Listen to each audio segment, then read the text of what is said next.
So like me, you started Lost over 20 years ago, because I was on American Idol back then. And for you, it was The same Lost. year. The same year, right? 2004, right? Yep. Wow. What was it like? What did it feel like? Well, it's so funny because I actually remember when our show was airing, we would watch the ratings, and it was always us and American Idol, always right up there together. And so, like, our histories are tied together. Yeah, I was thinking that. Like, okay, I always like to ask, did you know it would be a big hit when you first started the show? No, absolutely not. That's like asking, like, did you know you were going to win when you started, right? You know what? You never know, right? Yeah, It just happens. You never know when you're creating a classic, because everybody loves this show. Y'all love Lost. Thank you, guys. Okay. No, but anytime you start a TV show, you don't know what's going to happen. Like, anyone who says they know, they don't know. There's so many shows come and go, and Lost lasting 6 years is something that we never could have predicted. Okay, I have to ask, is it true you had to relearn Korean for your character? Yeah. How did that work? Yeah, no, so I was born in Korea, and I came over to America when I was 1 year old. And so I was speaking nothing but Korean until I went to school. And, you know, once I got to school, I had to learn English really fast. Yeah. So I ended up learning English and speaking more and more English because my parents said, you know, I want you guys to be able to fit in. So speak it as much English as you can. And so they learned English really quickly, and we ended up speaking a lot of English in the house. They would speak to me in Korean, I would respond in English, which is why my understanding of Korean is better than my pronunciation of Korean. And so when Lost came around, it gave me the opportunity to work on my Korean, get better at it, and even get paid for it. That's a full circle right there. And you're just so handsome. Oh my gosh. Yes, sir, you are. Well, coming from you, you're even more pretty in person. Thank you. That is the truth. Thank you so much. Yeah. Listen, but you made it onto the Sexiest Man Alive list twice. 2 times. You have such a warm audience. What did you think of the first time? You know, I felt like it was one small step for me, one large step for Asian American men. Because at that time, you know, there weren't that many men who looked like me who were in a list like that. Nowadays, you know, with K-pop and K-drama, you know, there's a lot more awareness of Korea, but we're talking about 2004, 2005, it was pretty different then. Yes. And it was nice. It didn't change my life in any way. You know, I still had to take out the garbage. And, you know, but you know, I liked what it meant representationally.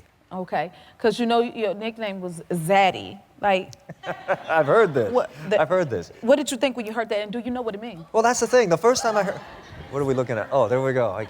So the first time I saw that, I thought it must be a typo. I don't know why there's a Z in front of there. So you never knew that term before? No, I'd heard it on the internet. That was the first time. And then my kids kind of told me, like, oh, it kind of means this and that. And I was like, oh. What do they think of you making the list? You know, I'm always dad to them. You know, like, I make dad jokes around the house, and, you know, they roll their eyes. So, but actually, I actually do think that they're happy that I don't look like an old man, that I still could make that list, you know? Yeah, so. They call you daddy, while on the internet they call you Zaddy. Okay, Zaddy. And the new series, Avatar, The Last Airbender. Tell us about it. Well, it's based on an anime that was really popular around a generation ago. And so it's a show that is, this is the first live action adaptation for a television series. Really? Yeah, it's really exciting. I mean, I'd watch that. I know I am, that is for sure. Did you enjoy playing the bad guy? You look dope as the bad guy, too. Oh, thank you. Well, I did. I really... Do you not see that? You know... Ears. Okay, we back. Yeah, no, I really enjoyed it. Like, so often, like, I play good guys, and it's fun as an actor to do things that you've never done before. Right. And there's something about a bad guy that allows you to kind of just be free and liberated and just do all the things that you wouldn't do in real life. So you look like you really enjoyed it. it was fun. It looks so good. What do your sons think about you playing in this?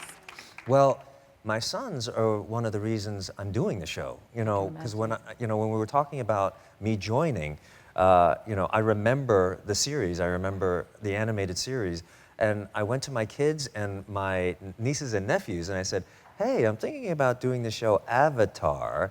And before I could get the sentence out, they were like, you should do it. I can see it You now. should do it. Uncle Dan, please do it. And I said, what? And they were like, what role are you playing? And I was like, well, Fire Lord Ozai. And for those of you who don't know, he's the kind of Darth Vader of the series. Ooh. And so as soon as they said that, they paused because they knew he was a bad guy. And then they were like, do it anyway, you gotta do it, you gotta do it. So, Oh my goodness. so that's the story of why I wanted to take this job. And I also love the fact that, you know, it's an all Asian cast, Yes. you know, so many Asians in the writer's room. It felt right, and the way that they were doing it. And just very respectful all around. It looks excellent. I can't wait for it. And then you got to do a shirtless scene. Did it add any pressure? Yeah, man, I'm not 25 years old anymore, Janet. You did all right, though. So, you know, that actually follows the animated series also. There's a big fight between my character and his son. And, you know, in the animated series, he's shirtless and he's jacked and all that stuff. So I was like, I guess I got to try and do justice to that. And so that's the best I could do. You did all right. Listen. I love how you like, I gave it a try. You know, that's all we can do, right? Oh my God, all you can do is all you can do, the best you can do, and That's you've right. done that. If you like this video, smash that like button and subscribe to the Jennifer Hudson Show YouTube channel. Check your local listings or visit jenniferhudsonshow.com to see when you can watch full episodes in your area. And don't forget to sign up for the newsletter.